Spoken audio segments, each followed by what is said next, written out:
And I know some of you joined after learning about VFI during a technology conference or expo. Others joined as you were participating in one of our many tech policy issue activations. So thank you for being a member, and thank you for joining us today. As members of the community interested in technology policy issues and how it may impact your business opportunities or you as a consumer, we offer issue policy briefings and discussions from time to time. At VFI, we believe that policymakers really want to be thoughtful and very deliberate in how they strike that balance between protecting consumer welfare, but also create a productive and creative environment for businesses to thrive in. And we believe that in order to help government leaders do this, we, the VFI community, needs to be informed and engaged.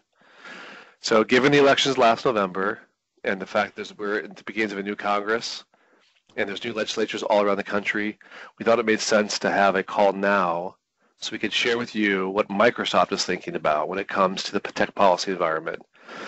What we think policymakers in DC and the state capitals around the country will be focused on, and how they can stay informed and engaged as policymakers, and you as citizens can stay engaged and find out ways to where to engage when it makes the most sense. Today, I'm pleased to introduce my colleague, Portia Wu. Portia is the Managing Director for Public Policy on the U.S. Government Affairs team. She has many, many years of policy experience working in the executive branch and also on the Hill. And Portia today will share some top policy issues we think you should be paying attention to.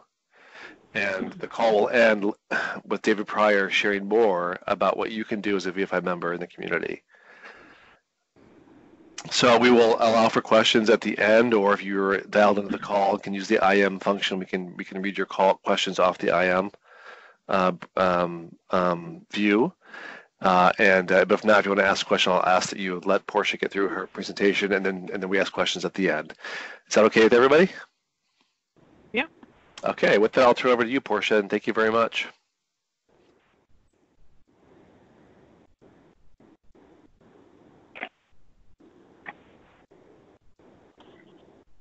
Hi, Mike. Hi, everyone. Hope you can hear me. I'm sorry, it's just taking us a minute to get the PowerPoint up on the screen. So we can see it. Okay, good. Thanks to Bradley Baird, my colleague here, who assisted me. Hi, everyone. It's an exciting year here in Washington, and I lead the public policy team here in the U.S. Government Affairs team, as Mike said. We have a number of professionals who follow some of these issues really closely, and we wanted to provide some background to you. First, a little bit of a political background. I think many of you followed these issues and the landscape closely, but I thought I'd just open up with a little bit of the status quo and the latest in terms of Washington politics and the landscape, and then talk about a couple of our key priorities. So first, as you all know, 2018 elections, the outcome was a divided government. I found this political cartoon, which is no commentary from my end, but I thought it showed a little bit of a funny take on some of the difficulties we face in Washington here today. I'm pleased to say that we seem like we have gotten a deal to keep the federal government open. Fingers crossed that things will continue to move ahead and that Congress has reached a bipartisan solution. So that's a very hopeful sign. At the same time, I think we also see that the first several weeks of the calendar year were taken up with that government shutdown. We're still thinking about what the impacts of those are, both on our economy, but also on our political process, and just a lot of concerns. I think that we want to see signals that Congress can work in a bipartisan way to move forward. We're certainly encouraged by their ability to come together on an appropriations deal right now. Some other things we see on the horizon that make this a continued complex environment for businesses and for their policy objectives. We expect a lot more focus in the Democratic House on administration oversight. That may lead to a lot of hearings. It may also lead to a lot of scrutiny of industry practices, of the technology industry. There's suspicion about understanding technology and its impact. So we expect use of strong oversight in the House. A lot of uncertainties on what's going to happen in trade and international engagement because of a lot of gridlock in Washington. We also expect states to take, and I could add that if others aren't speaking, maybe they could use their phones. That would be super helpful. Thank you. Significant uncertainties in Washington mean that states will take the lead. They're not sure when Washington's going to act, if ever, and so they're going to charge ahead. And we'll talk in a minute about some of those options and areas where we're seeing action. And then finally, the 2020 presidential dynamics are already beginning to take hold. We're seeing pretty much someone announce their candidacy almost every day, and that means there's going to be not only a focus on presidential campaign trail, where sometimes there can be a lot of incentives for people to put forth big, bold proposals, but it also means, frankly, a number of members of Congress, particularly on the Democratic side, will be busy focusing on that external campaign work and won't have as much time to devote potentially to legislating. So one of those things I wanted to talk about was our rural broadband initiatives. Many of you know that this has been a really strong priority for Microsoft. You've probably seen the materials we put out and working with Connect America Now and other networks of how we really need to change the broadband landscape in this country. At least 25 million Americans lack access to broadband, over 19 million of them in rural communities. We all feel that actually this data is overstated. This is based on FCC mapping data, which talk about where people could get access to rural broadband. It doesn't have it. So we've been thinking a lot. Microsoft made its own commitments. Rural broadband, working in partnerships with ISPs, and also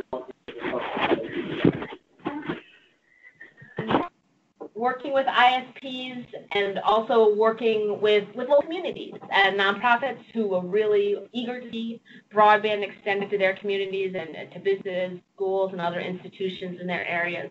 So we're excited to continue that work. We've made our own commitments, but we also think there's an important role for federal policy. So some of the things that we would like to see working in concert with federal agencies and federal and state government are better broadband mapping, so we have a better, true understanding of the problem and who has access and who doesn't. Public funding. We actually spend hundreds of millions of dollars on broadband right now, but we want to make sure that we're using all available technologies, and it's actually interesting if you look historically at how technologies have spread, sort of getting to that last mile of access. If you look back at television, radio, telephones, all those things, getting to that last mile of access in some more rural and remote communities can be challenging. Really thinking about how we can best deploy our public dollars in a really strategic way and a cost-effective way to try to reach more of America, and making the best use of available spectrum and see how we can do that. Another key issue for Microsoft is privacy. So just a little bit of a landscape setter here. You're all aware of GDPR and thinking about the kind of broader movement across the world about increasing privacy protections for consumers. And you've seen a lot of the press that's out there around different companies and how they're using data and guarding consumers' data. We've seen some of the states, as I mentioned a few minutes ago. Washington has not acted. Microsoft has been calling for federal privacy legislation, comprehensive legislation, since 2005. That call is, I think, finally starting to be heard, and there are several members of Congress who have put forward different proposals and are actively working on them. We expect more congressional hearings. They already had some hearings in Roundtable last year, working with the Federal Trade Commission and all agencies to figure out what can be done now, what is federal legislation needed for. Because Washington hasn't acted yet, we're already seeing the states move ahead. So, for example, California passed, and I apologize, I just realized there's a misspelling in California. The California Consumer Privacy Act was passed last year and takes effect January 1st, 2020. Other states, including Washington State, are considering similar laws. Microsoft has been very engaged with the lawmakers in our home state. In fact, I want to say just Tuesday, testified about the Washington State version of privacy legislation that's been introduced by Senator Carlisle. We just testified about it earlier this week. And we continue our call for federal privacy legislation and continue to engage with lawmakers because these are difficult issues and there are a lot of subtleties, and technology is always evolving.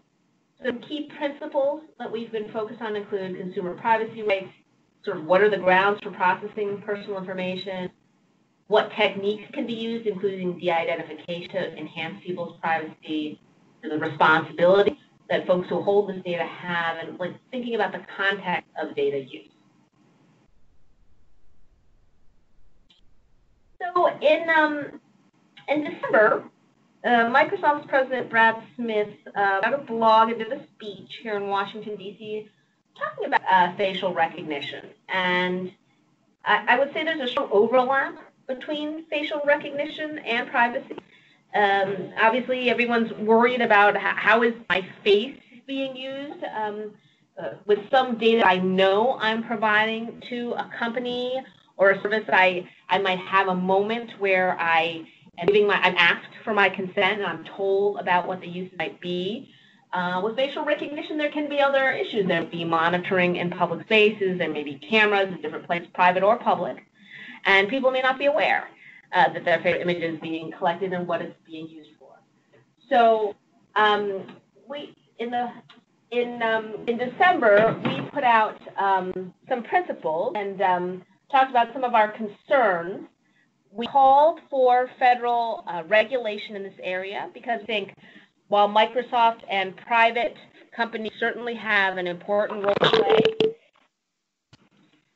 there's always also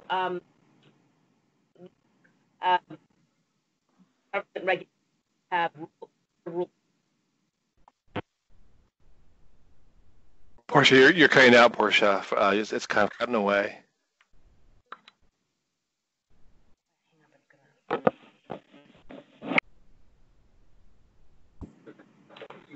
Sorry.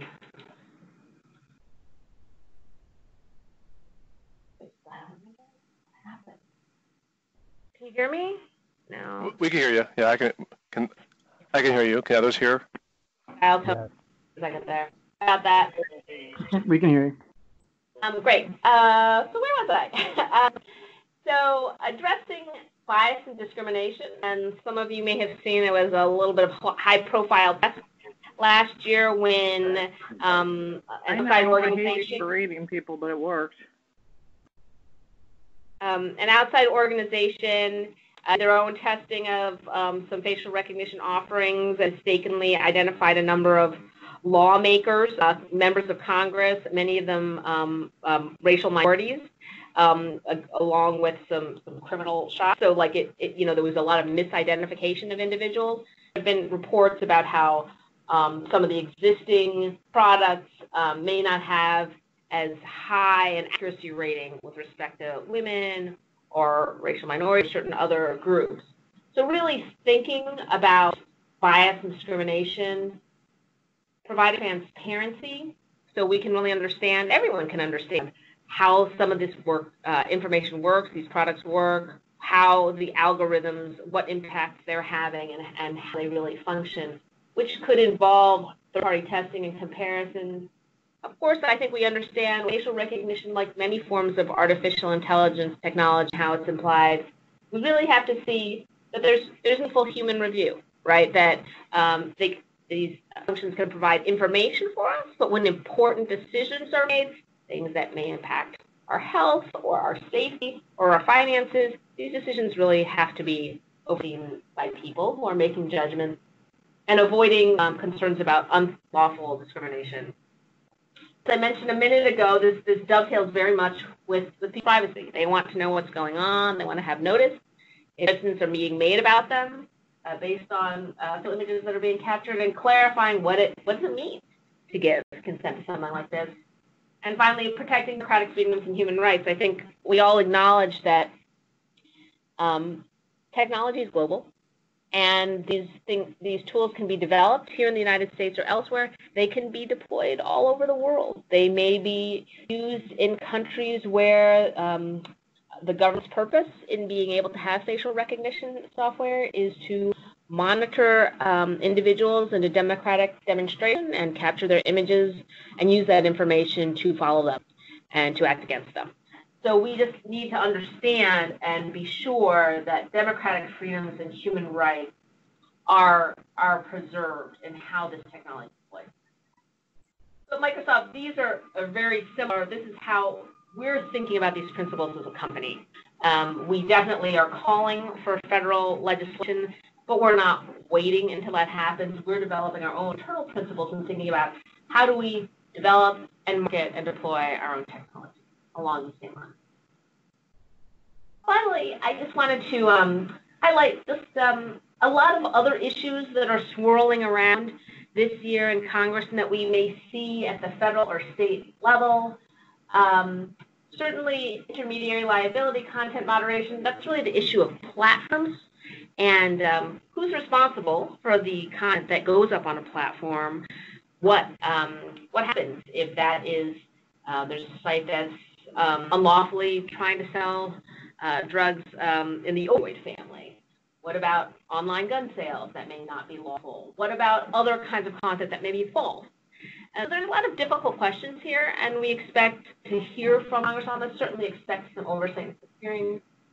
As I mentioned earlier, tariffs continue to be a source of active discussion. The administration using a very active role. Trade more generally with the Mexico-Canada agreement is something that's going to be debated here in Congress. We also see a lot of action, both legislative and administrative, on controlling technology through export controls or monitoring the supply chain.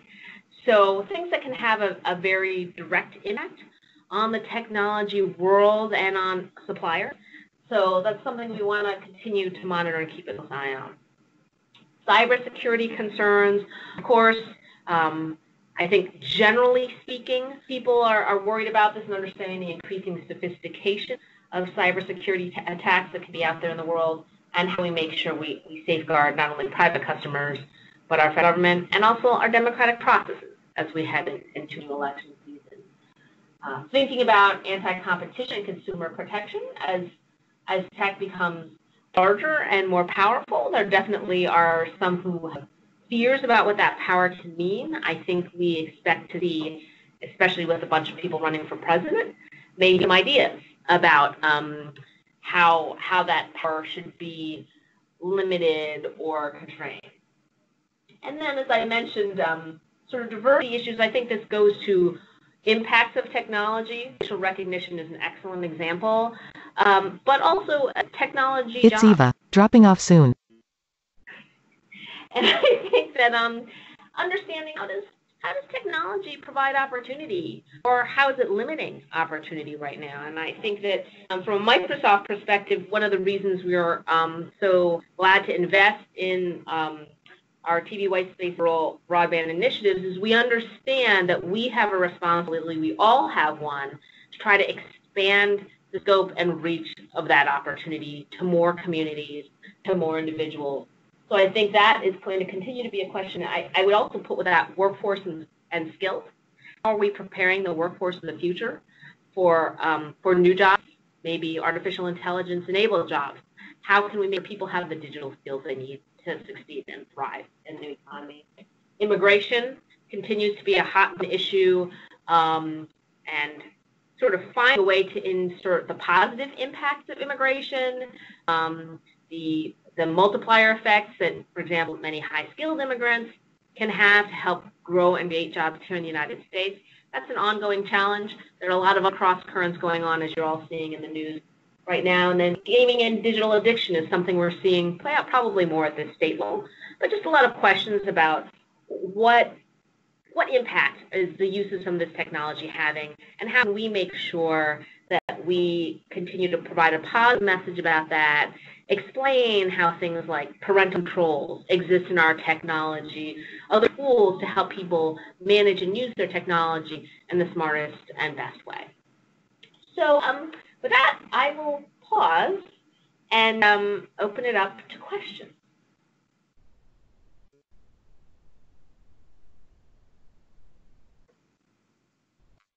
Thank you, Portia. Any questions for Portia?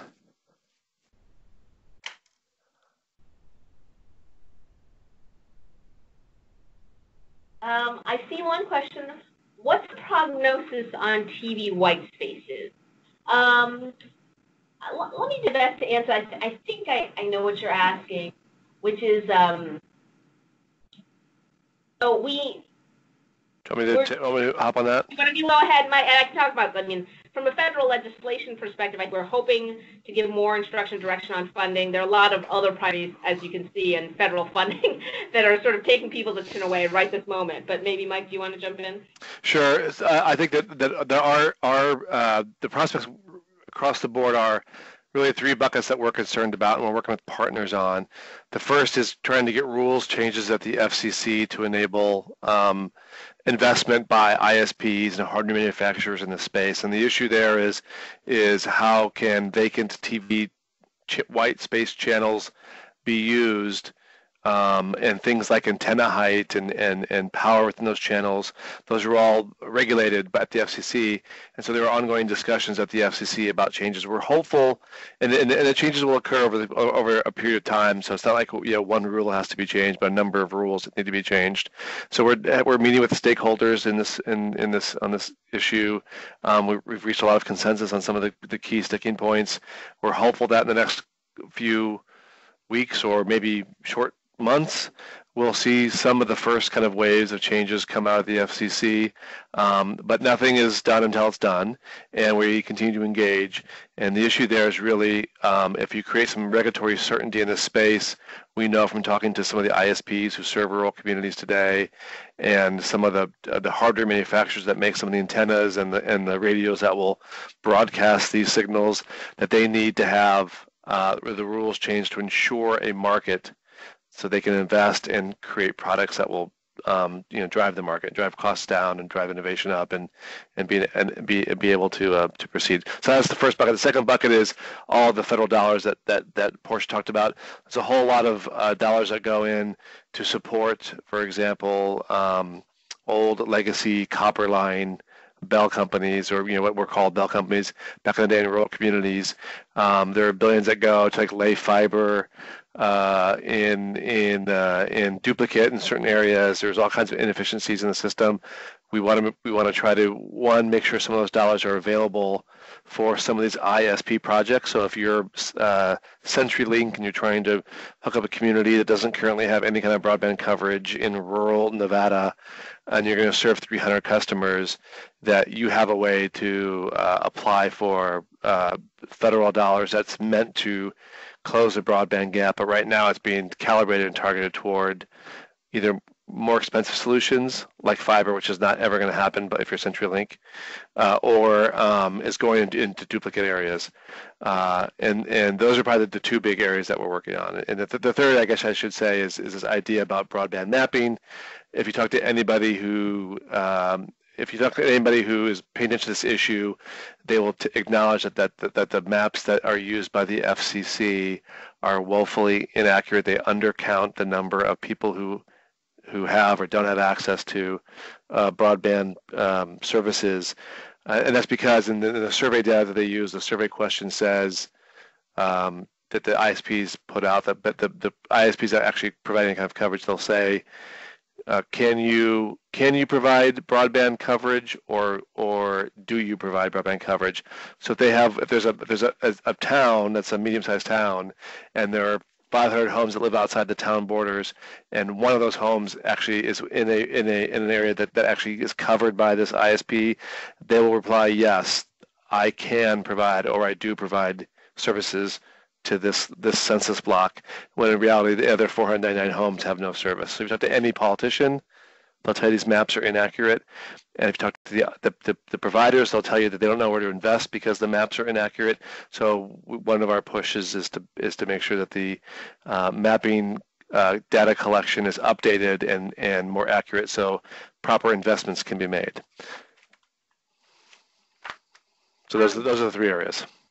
Thanks, Mike. And I think that we have a couple more questions that have come over the chat. One of them is, are there any areas that are more contentious, having divided support that we can help with? So we really appreciate your help and support. I think TV white space is a good example where actually everyone agrees with the final goal, but there can be some sort of entrenched interest and like this is how we've been doing reasons that sometimes people haven't pushed forward and been as active as they could. So I think we're building terrific momentum, as Mike said, but your support around some of those issues of mapping, spectrum, and also of funding at state and federal level is super important. The reason I led with facial recognition and privacy as well is those are really key issues for us. I think engaging in that discussion at federal and state level is important, and getting sort of read up on it, because I think I heard that as the question, is, they're trade issues, and sort of understanding where you are and where your business wants to be on that is really important, and we're slowly trying to build support of businesses who say, look, normally we don't like to see regulation, so it can be a little funny to feel like we're calling for it, but in some specific cases like these, where we feel like the American public, our democratic process, and our sort of liberties are potentially at stake, we really need to have rules that we all agree on, and private industry has to be heard in that discussion. So I would say those are a couple areas that are coming, that are going to be increasingly important, and learning more about them is great. We'll have to share more information. The question on and this, of course, I would say it's not just a Microsoft agenda. It's lots of other tech companies are trying to figure out how to engage in these complex issues, because we think it's partly about trust of our industry and technology more broadly. So understanding that is important. I'm looking at some of the other questions. One question I got is, have there been any positive reviews of Account Guard with the anticipated volume of political campaigns and vulnerabilities for personnel? And I would say yes, there have been some really positive reviews. Sometimes what's a little tricky in working with campaigns is, of course, we defer to customer. If we catch a problem or potential hack, we defer to them and work with them, and of course, law enforcement are appropriate about sort of what level of information gets shared about what happened. So not all of that stuff is always in a sort of public consumable place, but that is an area where there's going to be continued work, and I think it's going to be important for us to focus. I'm looking down. So there's some questions about regulations for fair competition and public financing of elections. Microsoft hasn't taken a position on that, and that is an issue that could certainly come up in broader federal debates this year. There have been some questions. We've already seen some questions with lawmakers about how our elections finance, campaign finance forms continue to be a hot topic. Whether Congress is going to act on that, I have to admit I'm probably not your leading expert in Washington, but I expect to see some pretty vigorous debate and interest in it this year.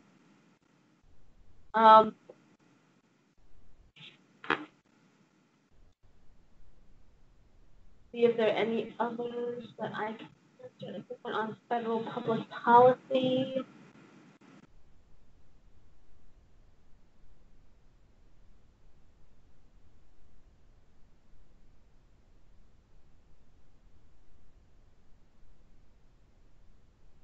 I know. I see another question. I'm sorry. I'm just trying to figure out a question regarding Microsoft's LinkedIn data versus Facebook. I'm not 100% sure I understand the question, but there certainly isn't anything a federal policy angle that I would say about that at this point.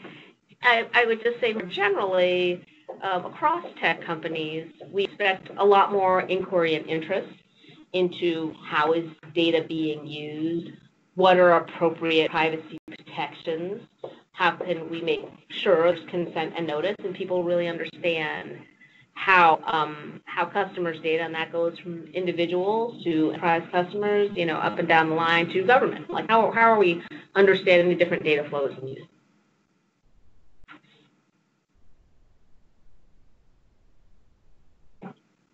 Another. This is a great question. Can you provide more details on state privacy legislation? Are these reasonable policies? Will California law become de facto national policy or Washington State's proposal?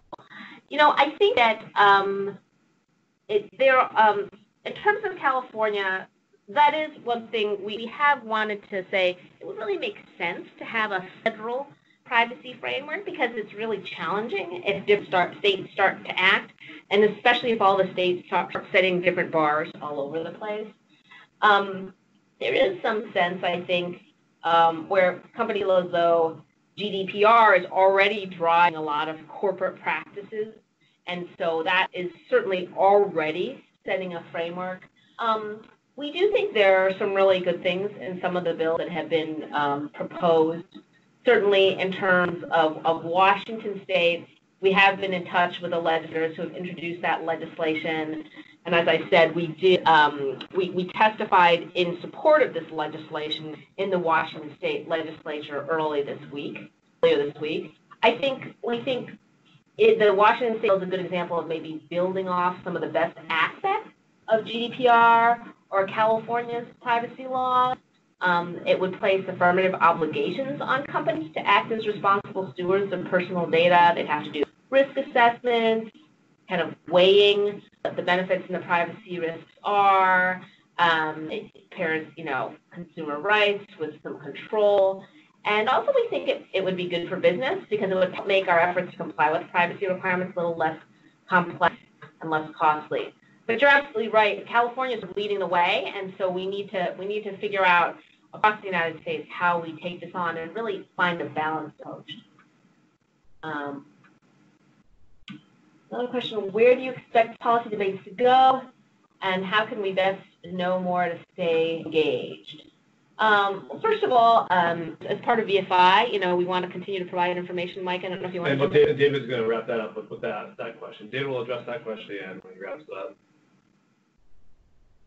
I got a question of more details on transparency, desirable and undesirable. I think we can follow up on if the question is about transparency and data. I think one of the key questions is really how can consumers understand when they're given consent what the uses are for data. And it's going to be different, obviously, for different kinds of products. Try to find standards that can be flexible, but at the same time workable for businesses as well as consumers.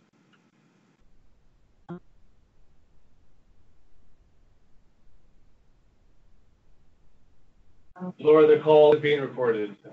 There's a question about the call. So we are recording this call. It will be available for folks who if they have to hop off early. I just got another question on updates dealing on the Cloud Act and how that might affect U.S. business operating abroad, seeing tighter controls in some countries due to nonprofit organizations. We're still working on different on agreements there post-Cloud Act, and that's taking time. And, of course, we have to figure out and work with the U.S. government, other governments on how those are developed. Be happy to kind of take that offline and see if we could provide the sort of information you're looking for, because I'm not familiar with some of the specific agreements or negotiations with those countries. But that's definitely an area that we know is important for businesses.